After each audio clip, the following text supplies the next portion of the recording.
إن الحمد لله نحمده ونستعينه ونستغفره ونعوذ بالله من شرور أنفسنا وسيئات أعمالنا. من يهده الله فلا مضل له ومن يضلل فلا هادي له. أشهد أن لا إله إلا الله وأشهد أن محمدا عبده ورسوله. يا أيها الذين آمنوا اتقوا الله حق تقاته ولا تموتن إلا وأنتم مسلمون. يا أيها الناس اتقوا ربكم الذي خلقكم من نفس واحدة وخلق منها زوجها وبث منهما رجالا كثيرا ونساء واتقوا الله الذي تساءلون به والأرحام إن الله كان عليكم رقيبا. يا أيها الذين آمنوا اتقوا الله وقولوا قولا سديدا يصلح لكم أعمالكم ويغفر لكم ذنوبكم ومن يطع الله ورسوله فقد فاز فوزا عظيما. Hadirin sidang Jumat yang saya muliakan, Allah Subhanahu wa taala yang telah menamakan dirinya sebagai Al-Hakim, yang maha bijaksana, dan semua yang dilakukan oleh Allah Subhanahu wa taala terkandung di dalamnya hikmah yang sangat dalam lagi luar biasa. Terkadang hikmah tersebut kita pahami karena Allah Subhanahu wa taala yang mengabarkan hal tersebut, baik yang tercantum dalam firman-Nya ataupun yang dijabarkan oleh utusannya Nabi Muhammad sallallahu alaihi wasallam. Dan terkadang hikmah tersebut tidak kita pahami sebagai bentuk ujian untuk orang-orang yang beriman kepada Allah Subhanahu wa taala. Apakah mereka tunduk patuh kepada Allah Subhanahu wa taala secara mutlak ataukah tidak? Hadirin sidang Jumat yang saya muliakan, Allah Subhanahu wa taala menciptakan manusia dan jin. Dan Allah Subhanahu wa taala menyebutkan hikmah di balik penciptaan tersebut.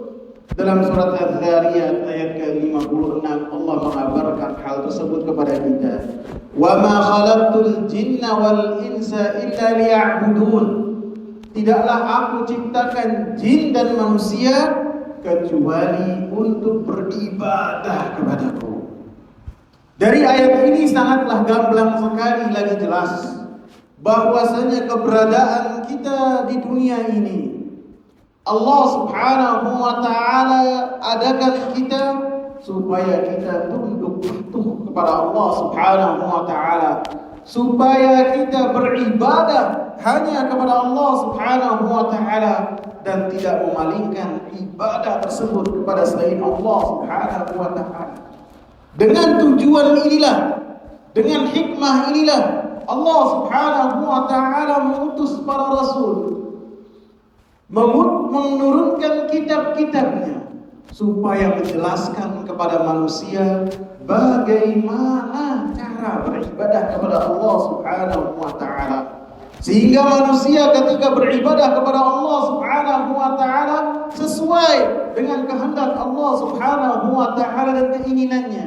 Sehingga manusia ketika mendekatkan diri kepada Allah Subhanahu wa taala benar-benar mendekatkan diri, bukan malah menjauh dari Allah Subhanahu wa taala dari satu jalan, yaitu jalannya para rasul yang mereka membawa wahyu dari Allah Subhanahu wa taala, mengabarkan kepada kita bagaimana cara kita beribadah kepada Allah Subhanahu wa taala. Semua yang dijelaskan oleh para rasul, semua yang dijelaskan oleh Nabi kita Muhammad sallallahu alaihi wasallam adalah bentuk kita beribadah kepada Allah Subhanahu wa taala ketika kita melaksanakannya. Yang berkaitan dengan tauhid, yang berkaitan dengan salat, yang berkaitan dengan puasa, yang berkaitan dengan zakat, semua ibadah-ibadah yang diperintahkan oleh Allah Subhanahu wa taala, dengannya kita mendekatkan diri kepada Allah Subhanahu wa taala. Tata caranya bagaimana? Maka Allah Subhanahu wa menjelaskan kepada Rasul sallallahu alaihi wasallam, dan Rasulullah sallallahu alaihi wasallam menjelaskan kepada para sahabat sampai kepada kita bagaimana tata cara ibadah yang ibadah tersebut diterima oleh Allah Subhanahu wa taala. Karena setiap ibadah yang dilakukan oleh seseorang tidak semuanya diterima oleh Allah Subhanahu wa taala. Ketika ibadah seseorang ia lakukan sesuai dengan kehendaknya, sesuai dengan hawa nafsunya, sesuai dengan apa yang diinginkan oleh orang-orang yang di sekitar, maka belum tentu ibadahnya sesuai dengan keinginan Allah Subhanahu wa taala, yang dengannya Allah Subhanahu wa taala mengutus para rasul, mengutus Nabi Muhammad untuk menjelaskan. Rasulullah sallallahu alaihi wasallam berdoa kepada Allah setiap pagi dengan doa, Allahumma inni as'aluka ilman nafi'an wa rizqan thayyiban wa amalan mutaqabbalan. Ya Allah, saya meminta kepadamu supaya saya mendapatkan ilmu yang bermanfaat. Saya meminta kepadamu ya Allah supaya mendapatkan rezeki yang halal. Ya Allah, saya meminta kepadamu supaya memiliki amalan yang amalan tersebut diterima oleh Engkau ya Allah. Artinya dalam amalan yang dilakukan oleh seseorang ada yang diterima oleh Allah Subhanahu wa taala, ada yang tidak diterima oleh Allah Subhanahu wa taala.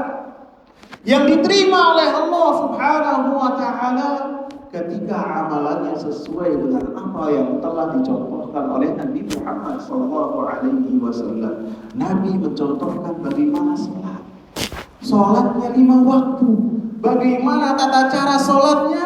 Rasulullah mengatakan, "Shallu kama ra'aitumuni usolli." Sholatlah kalian seperti kalian melihat saya sholat. Para sahabat melihat, merekam apa yang dijelaskan dan dicontohkan oleh Rasul sehingga menyampaikan hal tersebut kepada kita. Akan tapi ketika sholat seseorang semau sendiri, ketika cara beribadahnya semau sendiri, maka Rasul telah mengabarkan, "Man 'amila 'amalan laisa 'alaihi amruna fahuwa rad." Siapa yang beramal dengan satu amalan yang amalannya tidak ada dasarnya dari kami, dari Rasul yang telah dipahami oleh para sahabat, maka dipastikan amalannya tidak diterima oleh Allah Subhanahu wa taala. Karena orang tersebut semau sendiri ketika beribadah bukan sesuai dengan apa yang dikehendaki dan diridhoi oleh Allah Subhanahu wa taala.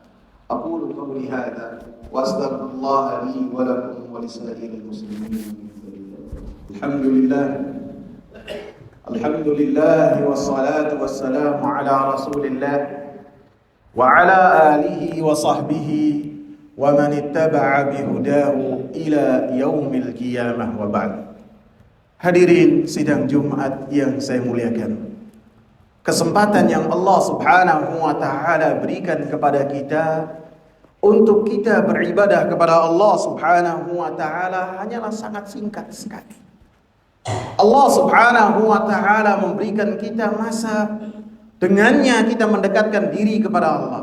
Kesempatan untuk kita beribadah kepada Allah Subhanahu wa taala. Dan apabila ajal yang telah ditentukan oleh Allah Subhanahu wa taala telah lewat, telah tiba, maka tidak akan ada lagi kesempatan untuk kita untuk beramal saleh dan mendekatkan diri kepada Allah Subhanahu wa taala. Tidak mungkin lagi seseorang meminta kepada Allah ketika nyawanya sudah sampai kerongkongan atau ketika dia sudah sampai liang lahat untuk mengatakan Rabbirji'uni la'alli a'malu salihan. Ya Allah, kembalikanlah aku ke dunia untuk saya beramal saleh. Tidak akan bisa, tidak akan diterima oleh Allah. Tidak akan lagi dia berandai-andai untuk sholat 2 rakaat. Tidak mungkin lagi ketika tanah sudah ditaruh di atas kepalanya, di atas mulutnya, penggali kubur memendam jasadnya. Dia berkata, seandainya saya ketika di dunia bersedekah dengan 2.000 perak, 3.000 perak, 4.000 perak, sudah tidak ada kesempatan lagi. Karena apa? Ajal yang telah Allah Subhanahu wa taala telah tiba dan tidak akan mundur satu helaan nafas pun, dan tidak akan maju satu detik pun. Ajal yang telah ditentukan oleh Allah Subhanahu wa taala telah tiba. Maka saya mengingatkan diri saya, pribadi kepada jamaah, mari kita memperbanyak bekal kita untuk kita kembali ke kampung akhirat. Dengan apa? Dengan memperbanyak ibadah. Ibadah yang sifatnya mahdhah, langsung kita kepada Allah Subhanahu wa taala, dengan belajar, mengetahui apa yang telah diperintahkan oleh Rasul, dan beribadah yang berkaitan dengan hubungan kita dengan manusia, menunjukkan akhlakul karimah. Inilah dengannya kita mendekatkan diri kepada Allah Subhanahu wa taala tanpa kita lalai dari tujuan yang dengannya diciptakan oleh Allah Subhanahu wa taala untuk beribadah, dari apapun juga. Dari tujuan-tujuan dunia, dari hawa nafsu, dari seseorang ingin bermegah-megahan dalam hidup, maka itu semua akan memalingkan seseorang dari beribadah kepada Allah Subhanahu wa taala. Allah katakan, ya ayyuhalladzina amanu la tulhikum amwalukum wala auladukum an dzikrillah. Wahai orang-orang yang beriman, janganlah kalian terlalaikan dengan anak-anak kalian, dengan harta-harta kalian, dengan jabatan-jabatan kalian, dengan tujuan-tujuan kalian dunia, untuk mendapatkan dunia, syahwat-syahwat kalian, apapun juga. Jangan kalian terpalingkan dari apa yang telah diperintahkan oleh Allah Subhanahu wa taala. Siapa yang melakukan hal tersebut, Allah pastikan dia termasuk dari orang-orang yang merugi.